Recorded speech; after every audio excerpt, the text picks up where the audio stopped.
Ward, I have seen this journey as one of transformation, and you say in your book that this is a journey of transformation. What do you mean by that particularly, and how is it achieved? Transformation is the reassembling of your life following a catastrophic diagnosis. This is a trauma like none we've ever had. This is a true trauma. And should you survive for a length of time, or your loved ones survive, and certainly they will, there's a likelihood of post-traumatic stress disorder. That's how traumatic a life-threatening illness can be. But there's another phenomenon called post-traumatic growth. When people get over the trauma and begin reassembling the pieces and parts of their life. The question is, do we put it back the way it was, or do we look for ways to improve? I'm all about trying to improve it for myself. I feel like that's what I'm here to do on earth. That's my purpose. Is I kind of think of the whole thing as school. And this is my last class. And I want to get it right. I want to do as well as I can before the final exam. That's a metaphor. I'm not saying that literally. So transformation is an opportunity to empower ourselves to improve each of those realms of life: body, mind, heart, spirit, and setting. And we can look at each one in that way. Now here's the interesting thing. This is not the same as a rah-rah, get-rich-quick seminar. Okay? This is not somebody saying you can manifest wealth and women and live on an island and be rich. Maybe you can, maybe you already do. This is about transforming our entire self. It's not about achieving a goal. It's not about achieving wealth or anything material. It's about the wealth of our inner being. It's very different. And here's the big difference. Where those seminars and books on personal growth and development are always giving techniques on how to empower yourself, to give you the energy to manifest anything from a parking place to wealth, we have the force and the energy already built in to do this. This journey comes complete with all of the energy, all the gases in the tank. And here's how it shows up.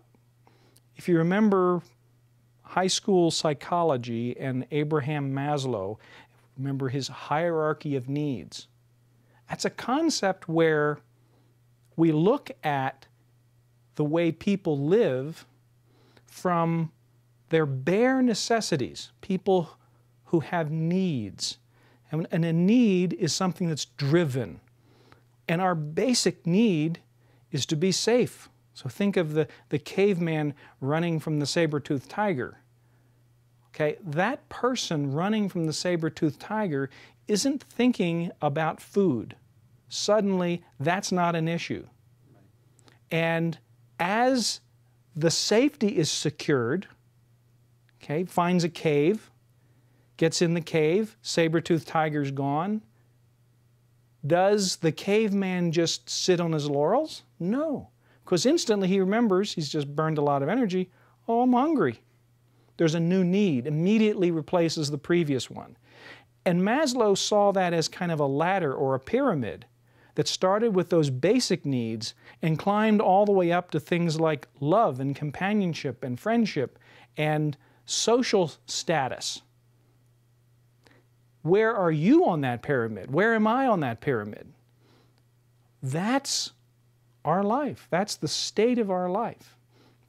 Whether or not your life has been mostly about family and relationships, or has it been about power and responsibility, those are decided by where you are on the pyramid.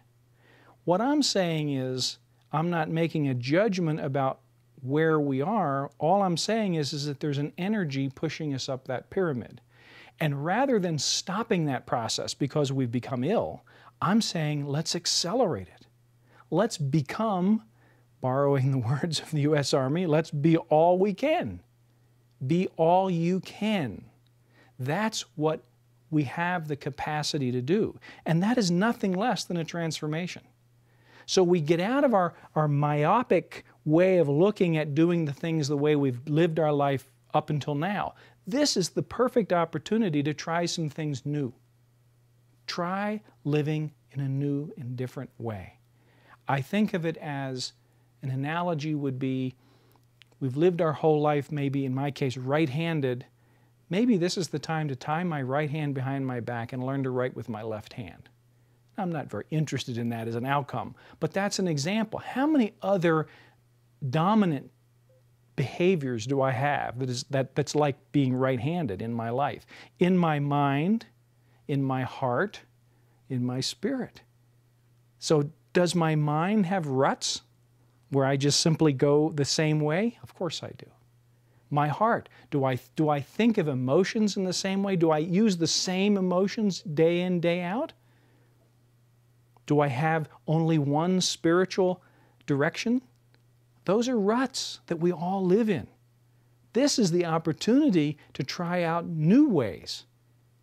This is a very exciting opportunity. That's why I look at this as not only transformation, but I look at it in a very optimistic way. Because this is the perfect time. You're already thinking the big questions, right? Who am I? Why me? What's next? What happens after you die? Those are the big questions. This is the time to be thinking about them. I'd say this is also the time to be doing something about it. That's transformation right there.